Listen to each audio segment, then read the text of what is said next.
My name is Dr. Shareatha Webster, and I am the newly published author of A Believer's Guide to Healing from Sexual Abuse. And today we're going to take this journey on how that you can recover and be healed.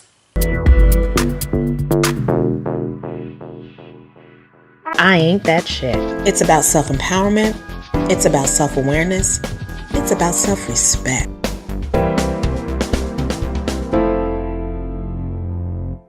Hello everyone, welcome to another episode of I Ain't That Chick. I am your host, Rae-Shan, and I do have another guest in the studio with us today. Please tell everyone your name. Dr. Shareatha Webster.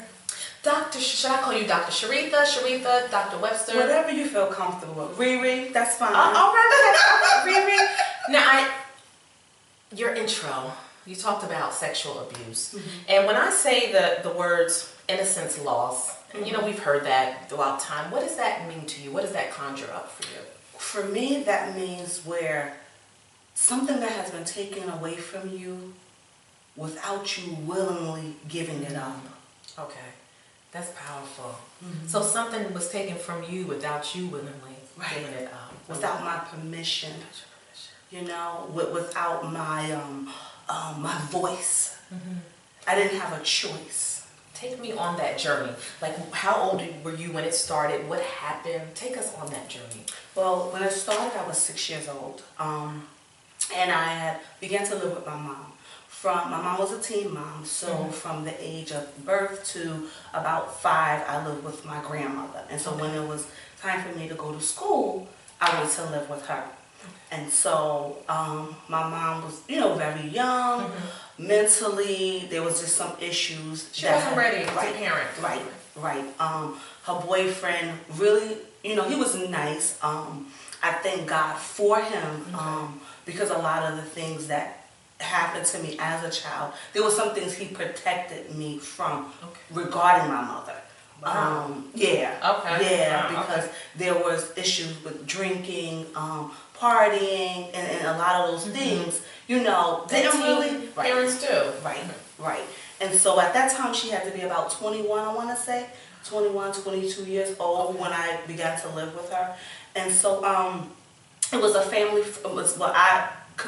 I don't consider him as a family friend, but he was a family friend to them. He was my mother's boyfriend, best friend. Okay. And so that's how it began with him. Now, would he babysit you? Would he spend a lot of time with you when other adult, when your mom or her boyfriend wasn't present?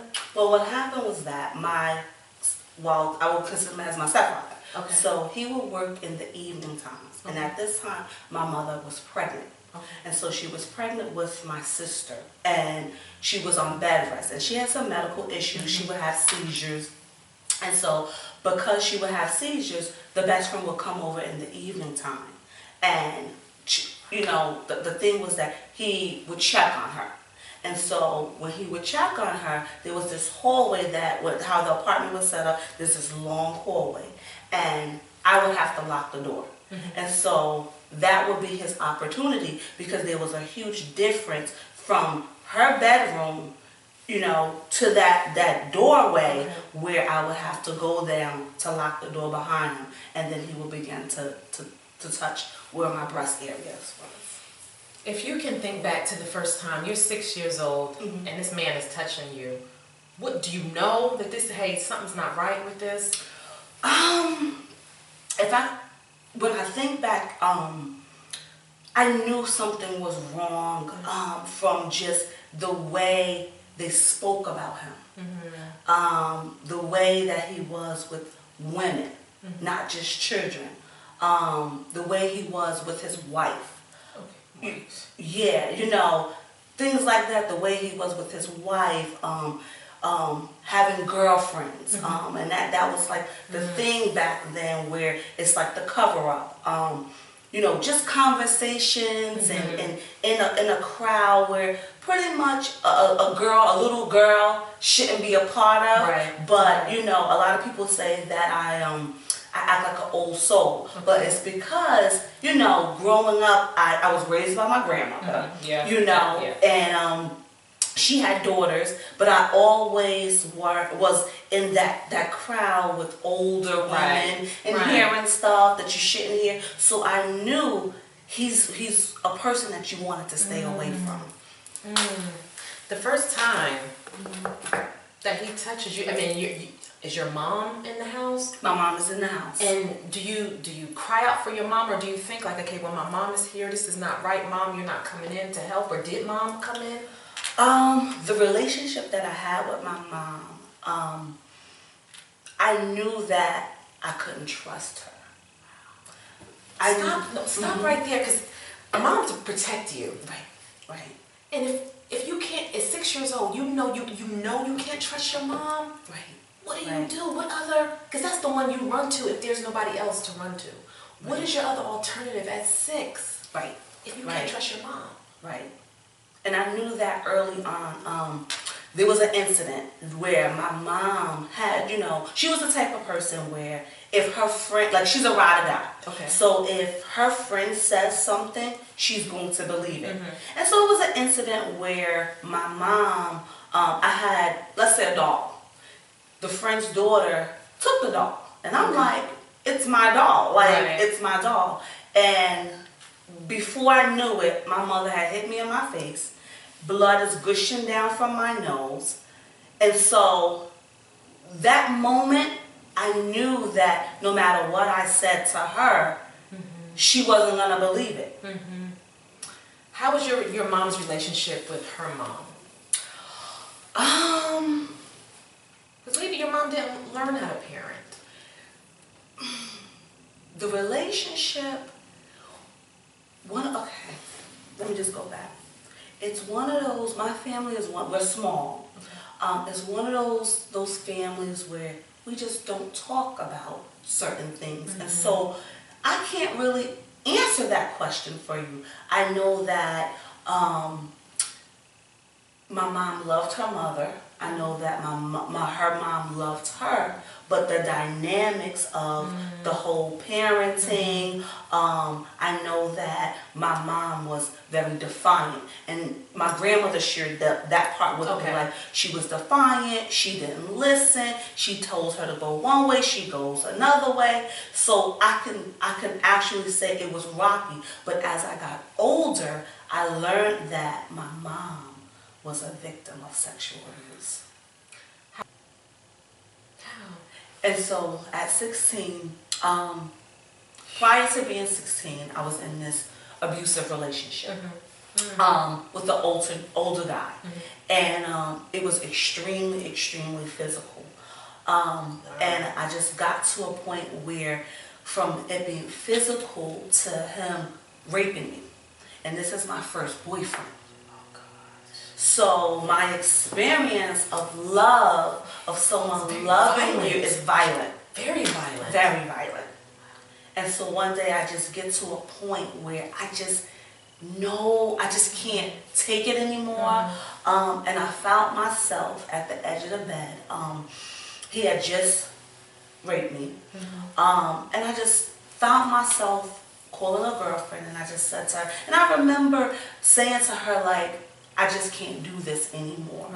And because the norm would be, there's something that I'm doing wrong, that's his punishment, he'll take back the gifts, and that just became... At 16. At 16, the cycle of it. And so this particular day, I just got to that point where, I didn't know what else to do. No one talked to me about it. No one talked to me about what was going on. People will label you and they will call you defiant. They will call you rebellious. But no one said to me, what's going on? Why are you acting out this way? Exactly. And so that day I just began to take pills. And the amount of pills, it's nothing but the grace of God, because the amount of pills that I took should have caused brain damage. And so that day, I called a girlfriend, and I want to say that she called the ambulance. But at the same time she's calling the ambulance, my mother is like, I got to get to her. Not knowing why on that day. My mother did not drive. But that day, she begged a friend to take her to me. Because at that time, I was with my grandmother. Take her to me. So when they found me, I was already non-responsive.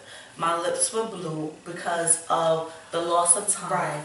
My mother got there at the nick of time.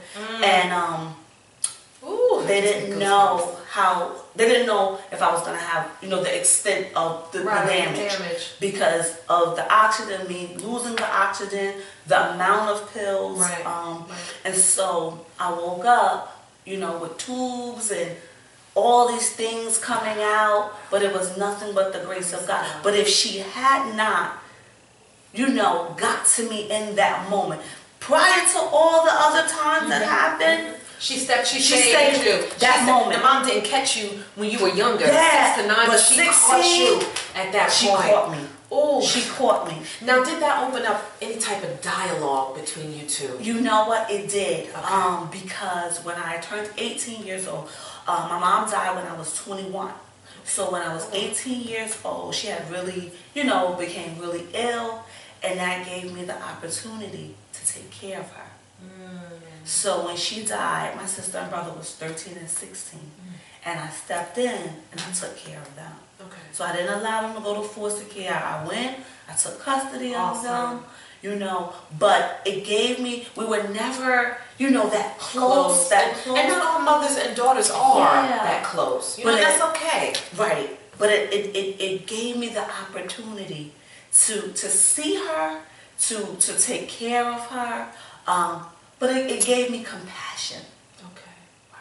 And so that day when I was the speaker, then I learned what had happened to her. And I thank God for that opportunity. At that moment. How God works. Because I would imagine you had some bitterness and some anger stored up. And so that was maybe the release. You taking care of your mom was the beginning of the release. Of some of that.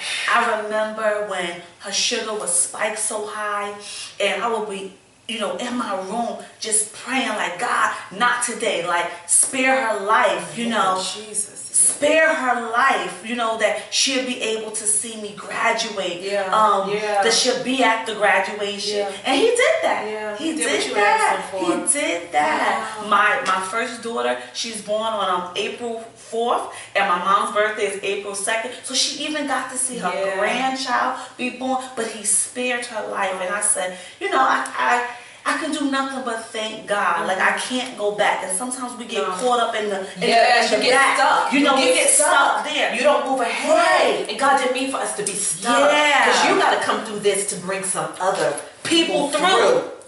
And so that's where I'm at right now. Whereas I never even desired to write a book. I have no problem with discussing and talking, but there's somebody that's stuck, and I want them to understand that you can recover. Everything that has happened to you can recover from it. But God knows what you're built for. So I don't take, was it painful? Oh gosh, absolutely. Absolutely. But it prepared me for this moment right here on this morning. Tell us about this moment. Tell us about what you've done. Tell us about the name of your ministry, your movement. Well, the name of the movement is called No Longer Silent. And so No Longer Silence represents that voice that was stolen. That voice that you can't get back. That voice that's down there inside of you that somebody needs to hear about. Somebody needs to hear. Because when I think about my whole childhood, when I think about my teenage years, no one asked me if I was okay. No one took the time and said, well, something going on with you in school. I've always was really, really thin growing up. Didn't really want to eat anything because that was the appearance. Like if I don't, look. Right. You know what I'm saying? Because the abuse didn't just start. It didn't just stop. Right. It started with the friend, but then it picked up with his daughter. Then it picked up to a family friend. So at that time, I never felt beautiful. And this is all sexual abuse? This is sexual abuse. This is sexual abuse. So how, are you married? Yes, I am. Well, after the relationship where the boyfriend was abusing you, your first healthy relationship, how do you learn to even relate to a man in a healthy way? I'm happy you asked that. And so, time heals all wounds. And so after this happens with the boyfriend and them, it's so funny because just the other day I'm thinking back in time, because with the attempt suicide, it was not talked about. It was not discussed. Wait, do you mean to tell me after you've attempted suicide, you're in the hospital? Do you mean to tell me when you come home, there's no discussion? There's no discussion. My best friends, we were very close. Our families were very close, and it was told to them, we're not going to discuss this. I can't tell you the exact day it happened. My mama didn't play.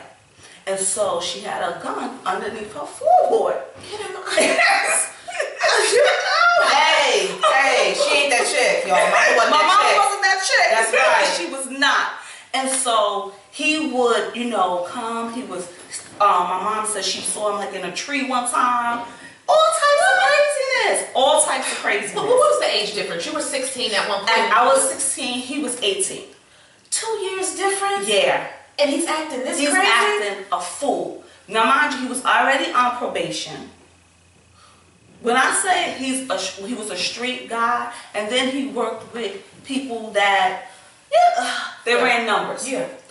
And they didn't look like us. Yeah. And So, they would have shot you. right. Pretty much. That was the thing right there. Yeah. And so he decides he orders a hit out on me. So this is at the last part of the relationship. He comes into my school. He tells me if he's at the door, I'm in a class. The security guard knows him. They let him in the building. He comes to the classroom door and he says to me, either you come out or I'm coming in.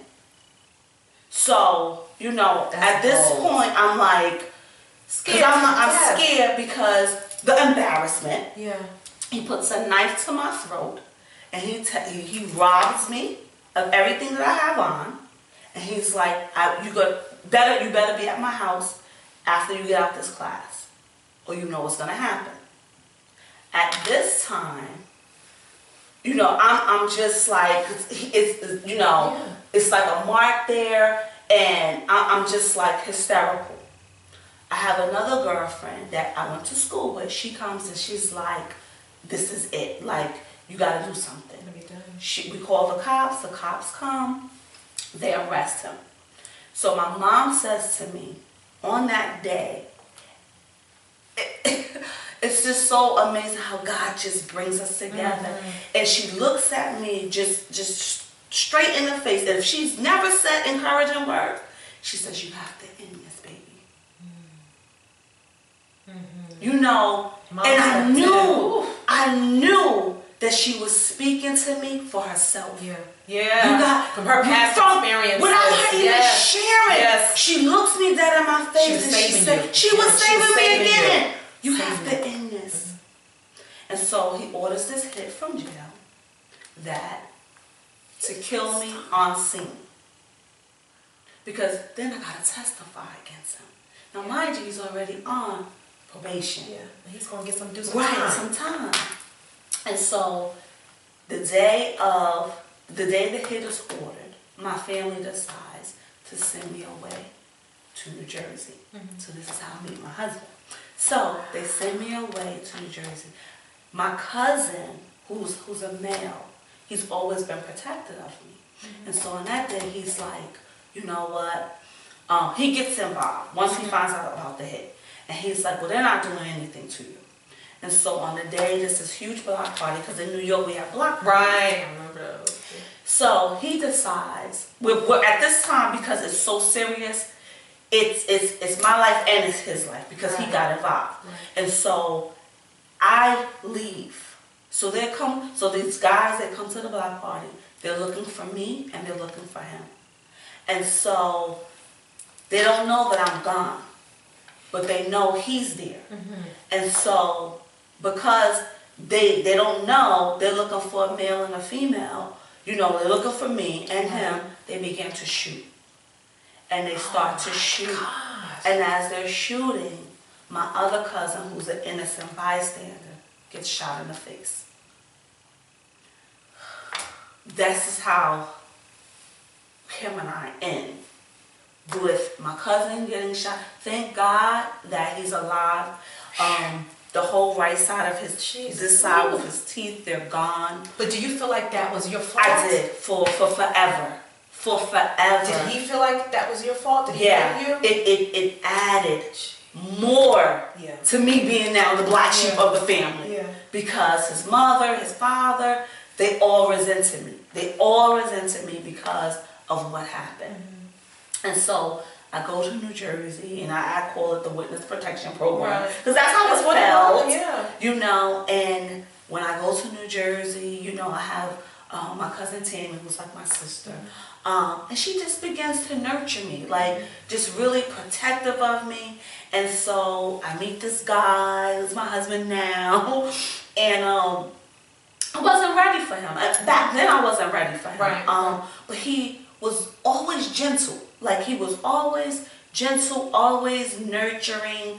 And we were young. You know, we were young back then. We dated for like a year. And then I was like, you know what?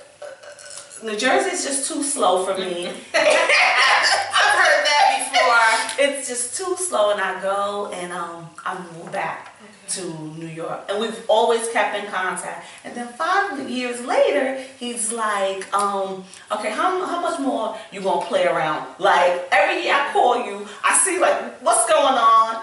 And then after 5 years, we got together, and now we're about to celebrate 20 years of marriage. Oh, girl.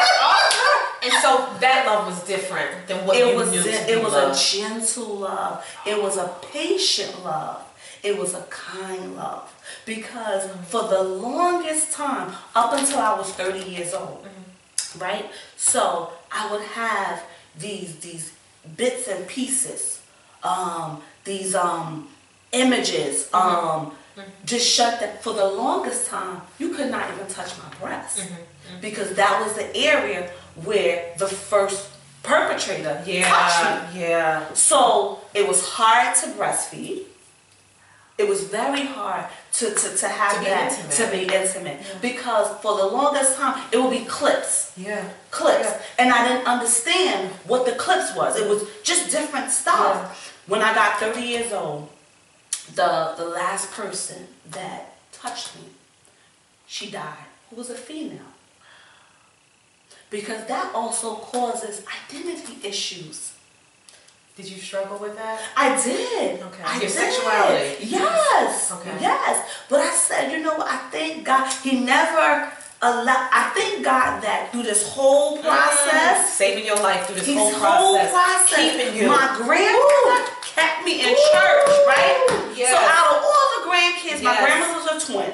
Her twin had grandkids, and I'm the one always with the church mothers.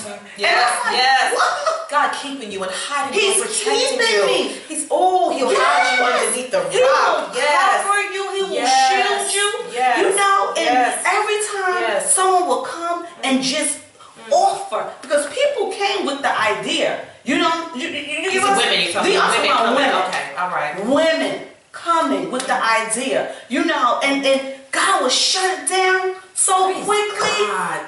So quickly. You had a legacy. You had a destiny to Yes. lead. And you had to get to this point. So tell me, you know, the healing. The healing time. What was that? What is it about? Tell us about your book. The title of your book. And so, The Believer's Guide to Healing from Sexual Abuse. It's a guide. It's possible. First of all, it's possible. It's possible. It's possible. It's possible with $1.76. Come on now. Yes. Okay. Yes. I started this book with $1.76. That's all I had. I like that. That's a story in and of itself. Anything is possible. $1.76, and a publishing company that just believed. That's all it takes. That's all it takes. That's it. That's it. God said, write the book. This book was written in less than 30 days. You better. Less than 30 days. You better help some people. less than 30 days. But when your will, when you allow your will to become agreeable, bring your thoughts agreeable to his will. Yes. And when you bring your thoughts to his will, this is what you get. Yes. The finished product. Yes. But as long, I said, God, I don't desire to write no book. Like, this is how me and him talk. Like, but it wasn't about you. It's somebody else that's watching that needs to know. So from this book, men, women, youth are coming and they're telling their stories and they're sharing with me, and I'm just like, wow. Because people are becoming silent no more. No longer. They're not keeping the secret. People want to be free, but they often don't know how to be free. Yes. So I do want you to look into our little camera here, and I want you to tell somebody, how can you be free? How can you be free is simply offering Christ. Christ is the let me say this. When I accepted Christ, he made me some promises. And one of those promises was that he was going to heal me. Yes. But I had to be a willing participant to be healed. And the process wasn't easy. But the process is a process that you're going to come out as pure gold. And so whatever has happened to you, whatever your circumstance was, just know that he's able to be a healer to you in spite of the situation. First of all, I have to say thank you for coming on today and sharing your story. I could talk to you. Aww. I could talk to you. I could talk to you for days and days and days. Really? I didn't even say hours. I mean that. I could talk to you for days and days. Your spirit is beautiful. And your story, while you were sharing your story, what I saw, what I see is like little different pieces and fragments, broken pieces, almost the width and the expansion of this table. And God took all those beautiful pieces and made it into a beautiful mosaic. Now the pieces, they're broken. Right. They're chips. Right. But God has a way of taking those chips and those pieces and putting it into a beautiful mosaic, a beautiful picture. Yes. So briefly, give us a glimpse of your life today. Whew. My life today is, I'm happy. I can smile. In the last chapter of the book is about living and loving. I can say that I'm whole today. That's the word. That's the word. I'm whole. And they can be whole too. Yeah. They can be whole too. Please tell everybody where we can find your book. My book can be purchased at www.shareatha.org. And once again, www.shareatha.org. I am so inspired by your story. I'm so empowered. I'm so blessed. I mean, because I believe every woman has a story, and women empower women when we share our stories. And every woman has a different story, so there's a different message of empowerment and deliverance and healing. And I just so appreciate you for going through your journey, not getting stuck, but going through so that somebody that sees your story can go through too. Thank you so much for being here today. Let's say goodbye to our audience. Goodbye. Pick up the book. Show hold on, let me see it. Pick it up. Oh, wait. No longer silent. And you don't have to be silent anymore either. Thank you so much. I appreciate it.